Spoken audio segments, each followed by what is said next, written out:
Los colegios, hoy más que nunca, estamos llamados a repensarnos para responder a los desafíos de las nuevas generaciones y a convertirnos con ellas en el cambio que queremos ver en el mundo. El Pensatorio es un laboratorio de ideas, un espacio donde conversaremos y reflexionaremos sobre educación, porque nos emociona pensar en lo que podemos hacer hoy por un mañana distinto. Bienvenidos. Bueno, qué rico tener hoy este grupo de conversación con Sí, qué Cristina y felicidad. Camilo. Hola Cris, Bienvenida, hola Marisabel. bienvenida a este conversatorio. Gracias por Que, invitarme. no, muy rico, muy rico. Es un espacio de verdad que nos estamos disfrutando y estamos seguros de que son reflexiones que también aportan un poco a nuestra sociedad. Así es que bienvenida. Gracias, estoy feliz de ser parte de esto. Quería contarles una infidencia. Cuando iba a nacer mi hija, yo soñaba que viniera con un manual de instrucciones. Era lo que esperaba, porque ser papá es muy complicado. Y una de las razones por las cuales es tan complicado es porque uno no sabe bien si está haciendo las cosas que debe o no. En los primeros días, que si los gases, que cómo, que hay movimiento, que no, que en la espalda, que la toallita. Siempre al final uno está pensando, ¿lo estaré haciendo bien? Y con el tiempo después descubrí que eso es mágico. Ese descubrimiento propio y entender esa relación entre el hijo y el padre, la madre, es mágico y es muy bonito. Entonces, bueno, ok, las instrucciones también. Pero la pregunta constante sobre si lo estoy haciendo bien, yo creo que esa pueden tener nuestros hijos 50 años y seguiremos teniendo esa duda interna. Y una de ellas, de las partes más importantes que se produce allí es la tensión que hay entre cuidar, que es nuestra función principal con un hijo, con un bebé, con un niño, pero cuando eso se cruza el límite de sobreproteger, cuando nos estamos pasando y ya de pronto no estamos simplemente cuidando, sino estamos causando daño. Y esa tensión es preocupante para todos los papás. Siempre sentimos, oiga, ¿qué estamos haciendo con esta situación? ¿Estamos cuidando o nos estamos pasando de la raya, estamos sobreprotegiendo? Y creo que ese es un buen tema para que conversemos hoy. Entonces las invito a que charlemos sobre eso, cuidar o sobreproteger, que es uno de los dilemas más grandes que tenemos todos los papás y que nosotros también acá en el colegio vivimos, sentimos y trabajamos. Así que charlemos sobre cuidar o sobreproteger. Bueno, me parece que ese es un tema importante, fascinante y muy en boga hoy en día, porque hay muchas conversaciones de expertos en el tema de si estamos sobreprotegiendo o estamos cuidando lo necesario, y yo creo que no tenemos muchas claridades frente a eso. Creo que estamos en un momento de tanta incertidumbre, de tantos cambios que no hemos terminado de como, no hemos permitido todavía que se estabilicen, y me parece que eso es un tema que tenemos que conversar. Y lo primero que yo diría a las familias es observemos el miedo, porque muchas veces el cuidado surge como de este casi que instinto natural de cuidar que tenemos los padres y las madres, un instinto que de alguna manera más intuitiva nos permite saber qué hacer, en qué momento. Y hoy en día hay tanta información que se nos ha refundido un poquito esa, esa capacidad natural de responder sin tanto conocimiento, por un lado eso, pero por otro lado hay tanta incertidumbre en el mundo que sí ha hecho que las familias estemos en un tono, y yo digo familias, yo ahora como abuela, en un tono más sobreprotector, de cuidado llevado un poquito al extremo, cuidado porque sentimos que el mundo todo es amenazante y tenemos que ser más reactivos que responder de manera tranquila, suave, como confiada también, como que nos está costando trabajo confiar en que la labor que estamos haciendo está bien y que lo mejor que podemos hacer es ayudar a los niños y a los jóvenes a ser audaces, a atreverse, a equivocarse, lo que hemos hablado en otras oportunidades, a mirar riesgos también, porque si un niño no mira el riesgo, no lo aprende a ver, pues nunca lo va a saber abordar y va a ser... Pero todo esto nos lleva a que realmente yo sí siento que es una época en que están primando mucho los miedos. nos estamos dejando llevar por el miedo. Lo vemos en las redes sociales, lo vemos en algunos manejos desde la política, la economía, la situación mundial. Eso ha hecho que estemos muy atemorizados y que el nivel de miedo ha incrementado tanto que no es este miedo que nos ayuda a ser cautelosos, a ser prudentes, sino que es un miedo que nos paraliza y nos vuelve muy, muy reactivos. Y creo que para eso lo mejor es seguir trabajando en incrementar los niveles de conciencia. Reconocer el miedo, honrar el miedo, decir, ok, entiendo que vienes aquí a decirme algo, a enseñarme algo, pero yo no soy el miedo. Yo puedo tomar distancia de ti y responder de una manera más consciente frente a ese miedo que se está planteando. A mí este tema me encanta porque lo entiendo, pero cuando lo actúo como mamá y a veces como educadora, me cuesta trabajo. Pero me gusta mucho porque siento que este es el upgrade que estamos haciendo los adultos y los educadores hoy en día. El upgrade que necesitamos es pensarnos desde un lugar de yo estoy cuidando o estoy sobreprotegiendo. Yo sé que hay mucha teoría, pero yo soy simple y a mí hay una que me encanta, que es de la doctora Becky Bailey, de Conscious Discipline, porque ella explica 3 cerebros, en los niños y en los adultos. Ese cerebro reptiliano de supervivencia, que ahí es donde se alberga el miedo. Cuando yo siento un desafío, cuando yo siento una situación que me está incomodando, pues mi diálogo interno, hablo yo como Cristina, normalmente es de huida. Desafío, huida. Y suelo reaccionar cuando algo me da miedo desde ese lugar.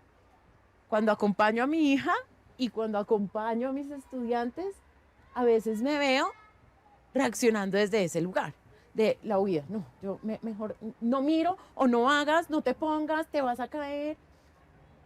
El pensarnos conecta con esa conciencia de la que tú hablas. El pensar de dónde viene y desde qué lugar estoy yo viviendo ese miedo, cómo lo habito. Creo que desde ese lugar es donde nosotros también vamos a poder generar en los niños y en nuevas generaciones una manera diferente de habitar estas emociones que no son tan placenteras, ¿sí? Estas situaciones que dicen, ¡corre! ¿No? A mí me encanta poder explicarles, y cuando digo explicarles a los papás, yo les digo, este es mi diálogo interno. A mí por la noche me encanta explicarme a mí también que cuando mi hija que tiene 3 años no le gusta algo, pega, y yo digo, ok, no, es su cerebro reptiliano que está defendiéndose. Esa es su herramienta que ella tiene, se está defendiendo. Digo, después se pone a llorar espantosamente, pataleta, y digo, ok, este es su sistema límbico, su estado emocional. Y yo desde mis diálogos internos, cuando alguien se pone así, digo, no, sal de eso, la vida es contenta, la vida es feliz, no te pongas triste, vamos, vamos, vamos. Y luego que está esas funciones ejecutivas, este sistema ejecutivo que es el otro sistema del que ella habla, que dice que aquí es donde yo aprendo solución de conflictos, regulación, los adultos y también los niños. Yo no puedo llegar a esto sin haber vivido la integración de mi cerebro reptiliano, de mi sistema límbico. Esa conexión, esa integración que hacen parte de mí, hacen que yo pueda darle herramientas, pero también, no solamente a los niños, a mí también, ¿no? De cómo estoy regulando, cómo estoy solucionando problemas. Entonces, este tema para mí es fascinante porque creo que el cambio en este momento es la conciencia desde la reflexión constante de cómo lo estoy haciendo, desde qué lugar lo estoy haciendo. Y el permitirme también, porque no es desde un lugar de culpa, de no sientas todo eso porque tu cabeza sabe y tú entiendes que esto no es así, que tú tienes que permitirle a tu hijo saltar del pasamanos. Pero si yo tengo miedo, ¿cómo abrazo y habito también ese miedo acompañando al otro, sin soltar mi emoción, permitiendo la emoción también del otro? Pero es un gran desafío. Creo que el primer paso empieza por nosotros. Creo que el primer paso empieza por empezar a cultivar nosotros este proceso de entender cómo puedo ser yo ese adulto que yo necesitaba cuando era niño, porque tenemos unos diálogos internos muy fuertes. Yo por lo menos me veo todo el tiempo, me pillo, ¿sí? Como que me pillo cuando hago ciertas cosas y cuando voy a entrar a una situación nueva o desafiante que me genera angustia. em, Tengo recuerdos de mi mamá diciendo, no, no, no, no lo hagas, no, bájate de ahí, no, no, no, ten cuidado. Em, y mi reacción inmediata como adulta es muy precavida hacia el riesgo, hacia lo nuevo. "Ay, no, y yo pienso en las opciones 8 veces y yo será que sí por aquí no, ¿sí? Entonces tengo mucho cuidado de esos diálogos también entendiendo que hacen parte y van a ser parte de mi hija, va a ser parte de los niños con los que comparto, pero el empezar a pensarse eso y acompañarlo de una manera Claro. diferente, ahí está, para mí es la clave. Pero mira la diferencia que me pasa a mí, y es que cuando yo estaba chiquito yo podía salir en la bicicleta a darle 2 o 3 vueltas a la manzana Mm. y no pasaba nada. Desde, no sé, los 8 o 9 años me iba en buseta en esa época a tomar mi curso de inglés al centro, en el Colombo del centro. Pues uno sentía que podía hacerlo. Y pues los papás también sentían que se podía. Yo no me imagino a mi hija de 15 años hoy diciéndole vaya montes en el Transmilenio para que vaya a hacer una vuelta. No, no, siento que tengo que llevarla, dejarla ya, que active el GPS, poder hacer el seguimiento de dónde está, que se subió, que si se monta en un Uber, cuántas estrellas tiene, ir con el mapa, y sí moviliza muchísimo. Y yo recuerdo que podía moverme, que en ese momento, que celulares, que nada, uno llamaba a avisar, estoy en tal sitio, ya llegué. Y si a uno se le olvidaba, pues, le decía, "Ay, me van a regañar", pero no pasaba nada. Pero hoy sigo teniendo ese miedo. Entonces mira que igual, aunque haya tenido también cierto grado de libertad, Ujú. hoy también intento abrazar en una posición que quizás es demasiado, porque todas esas oportunidades que tuve de niño son lo que me han permitido ser lo que soy hoy. Pero hay tanto miedo en el mundo de hoy, un miedo pragmático, y es que hay cámaras de seguridad que están grabando todo lo que está pasando y entonces el noticiero te las muestra, porque las cámaras de seguridad, creo yo, no sirven para prevenir nada, sino solamente para mostrarlo en el noticiero. Miren cómo robaron, miren cómo atacaron, miren cómo hicieron. Entonces te llena de miedo. Noticias todo el tiempo de que el mundo se va a acabar, de que el clima, que la guerra, todo el tiempo.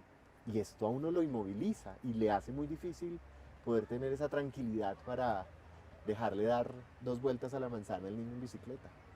Sí. Sí, yo creo que ahí la clave, pues no tiene una receta de cocina, no hay una varita mágica que nos lo ayude a resolver. Pero escuchándolos a los dos, yo veo que hay un punto clave que tiene que ver con el tiempo. Vivimos en un momento muy acelerado.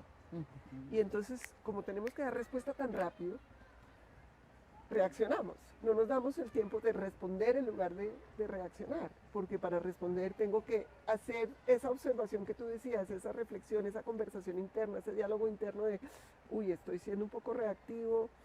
Ese diálogo se está volviendo muy difícil porque no hay tiempo, porque tenemos que actuar de manera muy rápida.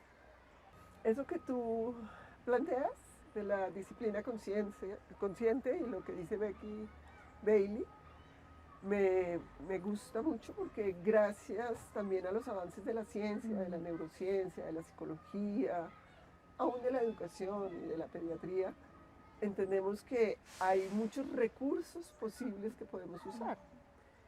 Y esto me parece muy valioso. La gran pregunta que tenemos que hacer es cómo traducimos eso a una forma de educar que le dé a los niños, además de las herramientas prácticas, digamos, también un entorno que le permita crecer de una manera tranquila, retada, como sabiendo que hay que exigirse, pero que están en un entorno cuidado, en donde no se van a maltratar, en donde van a tener unos adultos que los acompañan sin sobreprotegerlos, que van a tener también unos retos que no siempre van a ser resueltos por el adulto, sino que ellos van a tener que ir respondiendo. Y todo esto es lo que a mí me gusta llamar la pedagogía del amor, que de pronto suena un poco cursi y yo le tengo un poco de miedo porque le tengo miedo a las modas, ¿no? Estas cosas que se ponen de moda, entonces todo el mundo habla de eso y se aprende como si fuera una técnica, pero no se vive y no se integra en nuestra manera de ser y en nuestra manera de comportarnos.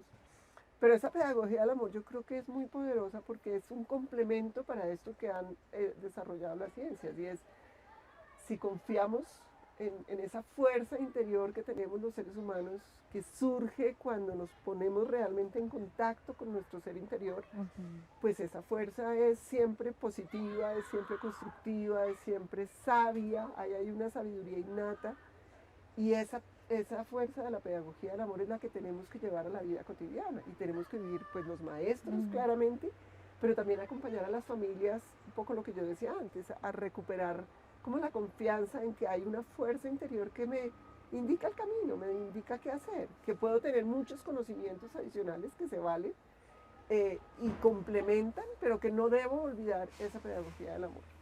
Y esa pedagogía del amor para mí tiene un componente fundamental, y es que aborda el miedo y lo supera, lo disuelve un poquito. En algún momento, y esto es como muy desde las filosofías y las religiones orientales, y es como que esta fuerza del amor disuelve el miedo. Y el amor es el opuesto del miedo. Y aunque suene muy teórico, es muy real. Si tú de verdad llevas en tu vida esa fuerza interior, ese deseo genuino, auténtico, de que todo lo que tú hagas ayude a crecer al otro, te ayude a crecer a ti, que te puedas retar y no amilanarte cuando hay obstáculos, que entiendas que tú puedes dar un poquito más allá, que no siempre hay que estar cómodos, por eso decimos el amor es exigente, el amor a veces es duro, y tiene mucho que ver con la sobreprotección, porque si yo estoy sobreprotegiendo, es duro esto decirlo, pero realmente no estoy amando a mi hijo. Si yo amo realmente a mi hijo, lo estoy impulsando, lo estoy ayudando para que crezca, para que supere las dificultades, para que viva feliz también, confiado, pero que también entienda que no todo el entorno conocido es, o que el único entorno valioso no es el entorno conocido, que podemos abrirnos a nuevos mundos, a nuevas opciones, a nuevas formas de estar, y que ahí también hay oportunidades de crecimiento, de aprendizaje y de felicidad. Creo que esa pedagogía del amor la tenemos que explotar mucho más y vivir con mucha fuerza. Sabes, escuchándote, recuerdo, estábamos en una capacitación con unas profesoras y una profesora dijo algo tan auténtico que me encantó, porque yo la estaba dictando y me dice, ay no, Cris, no hay nada más difícil que amar, escuchándote ahora. Yo decía, claro, porque en el discurso cuando decimos amar suena ligero, suena bonito, y es una de las cosas más desafiantes. Cuando uno quiere aterrizar esto al día a día, a la práctica, a la crianza, a la maternidad, a la educación, uno de los principios es conectar, ¿sí? Yo primero conecto, pero vivimos desconectados, estamos en un mundo desconectados, entonces decir eso como primer paso para acompañar requiere primero del adulto mucho trabajo, poder vincularme, ¿sí? Antes de hablar de cualquier tipo de aprendizaje, yo primero me tengo que conectar. ¿Cómo hago eso? Con la conversación que estábamos teniendo ahorita, también me hace pensar en las contradicciones que hay en el mundo, porque hablamos de queremos niños más independientes y queremos niños más autónomos. Sin embargo, por la falta de conexión, todo el tiempo estamos, no, ven, yo te hago eso que vamos tarde, no cojas eso porque se te va a regar, ven y yo te llevo, hasta no cojas el bus, ven, yo te llevo, pero eso es miedo, pero también hay una comodidad, también hay un acelere en nuestra vida y una falta de conexión. Entonces, creo que ese trabajo de conectar, primero, de vincular, de bajarme a la estatura del niño, de mirarlo a los ojos, de permitir el silencio y que el tiempo como que abre la puerta. Para mí eso abre la puerta y para mí esa es la pedagogía del amor, para mí así es como la vivimos. Y después de eso, a mí hay algo que siempre me repito y le digo mucho a las profes y es, no les digan qué hacer, enséñenles cómo se hace. Suena obvio, pero no es tan obvio. Todo el tiempo estamos diciendo, haz esto, ve para allá, ven para acá, pero estamos queriendo es tener unos niños que tengan unas habilidades y una autogestión, unas habilidades de tener diferentes perspectivas de cómo soluciono, pero todavía tenemos unos habitantes del mundo en donde todo el mundo le está diciendo qué hacer.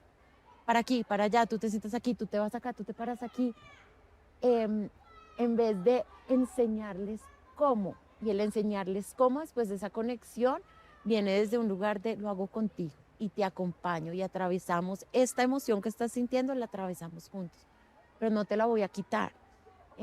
Yo caigo mucho en eso, ¿no? Entonces toma el dulce, toma la pantalla, toma, y digo, no, vuelvo a mi propia comodidad.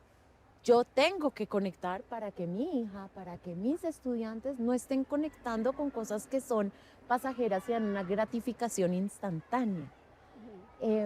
Entonces eso es muy bonito y también esto que tú dices de reconocer la capacidad extraordinaria de los niños. Yo no sé quién dijo en algún momento, pero me dice tan charro que los niños cuando están chiquitos quieren ser grandes. Siempre están, cuando yo sea grande y yo quiero ser grande. Pero cuando uno es grande, lo que más quiere es volver a ser chiquito. Pero porque esa sabiduría interna, en donde se alberga la autenticidad, donde se alberga la curiosidad por el mundo y todo lo que nos rodea, está ahí en la infancia. Entonces poder ver eso en los niños y poder acompañarlos en eso sin interrumpir el proceso, y creo que no interrumpir el proceso, es que el trabajo está primero en nosotros. El trabajo primero está en nosotros, en los adultos, para después acompañarlos a ellos, a que cuando ellos sean adultos no tengan que decir el trabajo primero está en mí, porque ese trabajo ya se fue trabajando cuando eran niños. Ay, perdóname, pero es que me parece importantísimo eso que estás diciendo de la conexión. Y claro, tenemos que trabajarlo los adultos, pero a veces hay posibilidades más sencillas de lo que creemos. Eric Fromm en El arte de amar dice, nadie ama lo que no conoce. Entonces, lo que tienes que hacer para amar realmente es conocer. Y después Thich Nhat Hanh en las meditaciones sobre el amor también dice, si yo realmente te amo, te tengo que conocer, porque de pronto a ti, yo sé que a ti te conozco y te encanta la Coca-Cola, yo no te voy a dar jugo de maracuyá. Si a ti no te gusta la hamburguesa, puede ser mi plato favorito, pero si a ti no te gusta, yo no te doy hamburguesa. Y eso traducido a lo que sucede en los salones de clase es muy importante, porque si yo no tengo esa conexión, no entiendo cuál es el gusto y la necesidad de ese niño, de esa niña, pues no voy a poder atenderlo. Entonces, esto de la pedagogía del amor empieza por algo muy sencillo, es observe y escuche. A veces los adultos queremos siempre estar hablando y se nos olvida escuchar y observar. Y entonces ahí esa dificultad de pronto no es tan grande, de pronto es aprender a hacerlo de otra manera. Perdón, Camilo, que te interrumpí, querías decir algo más. Conecta perfecto con lo que acabas de decir. Nosotros como educadores en el colegio queremos formar a los niños en el atributo de ser audaces, de que se arriesguen, de que hagan cosas. Queremos formarlos, y tú lo decías ahora, en la autogestión, y trabajamos por eso, que sean también libres, puedan tomar sus decisiones, puedan enfrentarse al mundo que les toca. Pero muchas veces omitimos nuestra labor, y también como papás, cuando les impedimos a ellos que hagan cosas y que se equivoquen. Entonces un niño puede salir con la idea de resolvamos este problema de esta manera. Nosotros sabemos como adultos que esa no es la manera de resolverlo. Nuestra forma natural es decirle, no, es así, justo lo que tú decías, es decirles cómo hacer las cosas. Y entonces el niño, ok, lo hace, y su aprendizaje no está en la experiencia que hubiera podido haber tenido de haber reconocido, oiga, no es de esta manera, ¿cuál será? Y busquemos otra forma, y démosle por otro lado. No queremos protegerlos de que se equivoquen. Y proteger a un niño de que se equivoque es impedirle que aprenda. Y cuando logremos nosotros tener esa conciencia, vamos a superar la sobreprotección y vamos a amarlos, y amarlos mucho, permitiéndolos que desarrollen ese aprendizaje. Y eso sí es cuidarlos. Permitir que ellos exploren el mundo, que sepan, que desarrollen esas capacidades naturales de defensa ante el mundo, que es cruzar una avenida, Porque si les tomamos la mano mientras que ellos están mirando el cielo y siempre los cruzamos, ¿qué va a pasar el día que les toque cruzarla sola? Por supuesto, tenemos que cuidarlos y el ejemplo de la avenida es complejo porque pues corre peligro, pero es que algún día lo van a tener que hacer. Queremos niños audaces, queremos niños que se enfrenten al mundo, que conquisten el mundo, pero los queremos en una burbuja. Son cosas que no van a ir de la mano. Tenemos que permitirles que exploren, que se ensucien, que coman barro si están jugando en una tarde donde ha llovido, que se mojen, que vivan una experiencia distinta. Está muy de moda en estas últimas semanas o meses, depende de cuando estén viendo este episodio, una serie de Netflix sobre la adolescencia. Y una de las cosas que a mí más me marcó de uno de esos 4 episodios es cuando los papás dicen, creíamos que nuestro hijo, encerrado en su cuarto, con una computadora, estaba seguro. No lo estaba, por supuesto. Pero asumimos nosotros que tenemos que cuidarles y bloquearles toda posibilidad de peligro y quizás estamos abriendo la puerta a más peligros al no permitirles que experimenten. Y esto la biología lo tiene claro. Cómo desarrollamos nosotros anticuerpos, cómo desarrollamos nosotros la defensa de nuestro propio cuerpo ante los virus, ante todo lo que hay en el ambiente, exponiéndonos. Cómo funciona una vacuna, con una dosis controlada de la enfermedad. Y si esto no lo enseña la biología, ahí está, permitámoslo. Y tiene que ser nuestro trabajo como educadores, tiene que ser nuestro trabajo como papás. Dejemos que los niños experimenten, dejemos que los niños aprendan, dejemos que se equivoquen y que vayan desarrollando esa capacidad de hacerlo. Sí, este es un tema que definitivamente da para más conversación. Personalmente yo me voy con muchas reflexiones y esto es un tema que nunca termina. Pero les quiero agradecer por el espacio, estos espacios donde nos podemos pensar para saber hacerlo diferente, son muy enriquecedores. Entonces les agradezco. A ti Un por gusto. acompañarnos y bueno, a todas las personas que nos ven y que pueden sacar quizás una duda, una pregunta. No tienen que sacar una conclusión, con que saquen una pregunta ya es lo suficientemente poderoso para que les quede ahí rumiando mientras que terminan y cambian a otra canción o a otro video.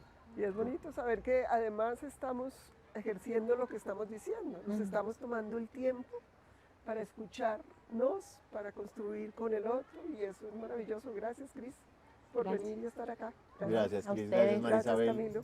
Gracias.